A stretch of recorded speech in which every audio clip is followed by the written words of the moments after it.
I'd been up since 3:30 because of my morning show, and I'd been up, and I said, okay, I left the coaches do the rest of the boxing.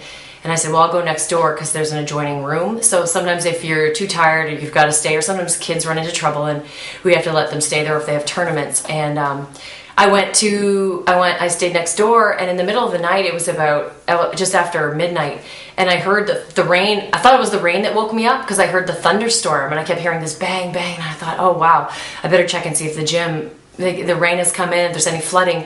And I walked into the gym, and as I walked in, the door flew open, and it was guys banging in the door, and 3 guys came in, and I saw the front 2 guys with guns. The back guy couldn't see because he was behind the other 2.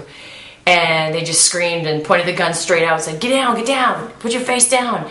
And my reaction was, there's nothing here, this is a gym for kids. Like, that was my reaction, because I was totally shocked, because I was going out there to check on the rain that was in the gym. And I said, after I responded that way, they said, well, no, get down, get your face down. And they started coming closer and closer, and the guns were pointing right at me, and I started getting down on my knee, and then they pushed me down and put my face into the ground, and put the gun in the back of my head and said, did you call the police? Did you call the police? And I said, no, I haven't called anybody. I didn't know this is what was happening. And then he had the gun in the back of me. Don't lie to me. Where's your phone? And I said, it's back there. It's on the bedside table. And they went to the back, and he grabbed the phone, and he said, unlock it. Show me who you called. And I had showed that I had called the coach at about 5 o'clock. And so then the guy he was yelling at me, who else is in here, who else is in there? And I said, nobody, I'm here by myself. And they said, there's someone else here, someone else. And I said, no, the coach is in California.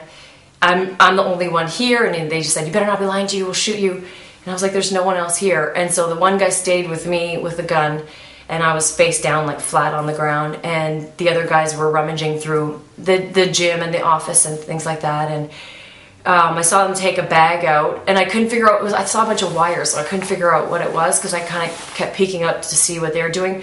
Kind of in my brain, I was thinking of like the movie Taken, where try and figure anything to identify, that's all my brain was thinking. And then I was just praying. I kept saying to myself, please God, don't let them rape me, don't let them rape me. That's all I was like terrified of.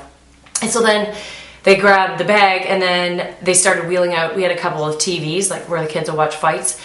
And they took those, and then they were screaming, where's the money and where's the guns? And my response was so ridiculous. I said, I'm Canadian, there's no guns here. And and he kept saying, where's the money, where's the money? And I said, we don't have any. I go in my pocket every week for kids, like I buy them equipment, I pay for their membership dues, and so does the coach.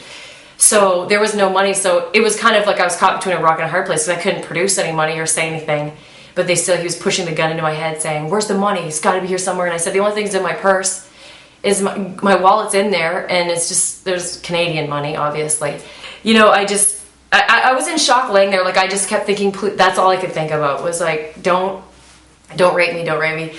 And then I kept thinking, well, can I run out the door that they left open that they were carrying stuff out of? But then I thought, if someone's in the car with a gun, I'm going to get shot that way. So it was kind of like, you don't know which way to go.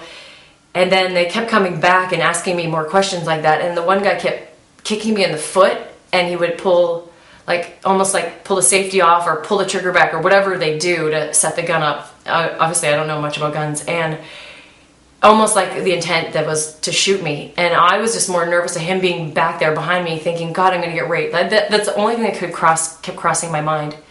And then I walked, and then they said, get up, and they said, close your eyes and get up and start walking, and they were like pushing me ahead, and I'm thinking, it sounds crazy what goes through your head, but I remember an Oprah show saying, never let them take you to the second location. Like, I remember thinking that and saying, okay, if I go out this door, I'm just gonna run, and if they shoot me, they shoot me, but I'm not going somewhere else. Like, I just thought, there's no way I'm getting taken somewhere else to be raped or tortured or whatever, dumped in the river. So then on the way out, my purse was sitting there, and then he pushed me in the bathroom.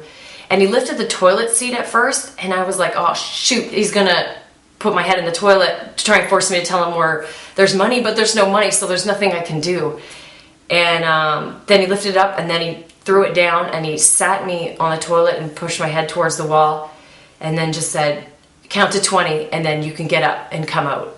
And then, so you sit there and kind of hear them get up and go out, and I just remember thinking, I can't, 20, and I counted 20, I probably 700 times, because I was like, I didn't want to come out too soon, because I thought, what if I walk out this door and they shoot me from the car and leave? Okay, so I waited, and then probably easily 5-10 minutes, and then I came out, and the door was just wide open, and the car was gone, and my purse, obviously, and everything else, and so I can't sleep, and I can't eat, but at least I'm safe, and wasn't raped, thank God, or shot, or killed.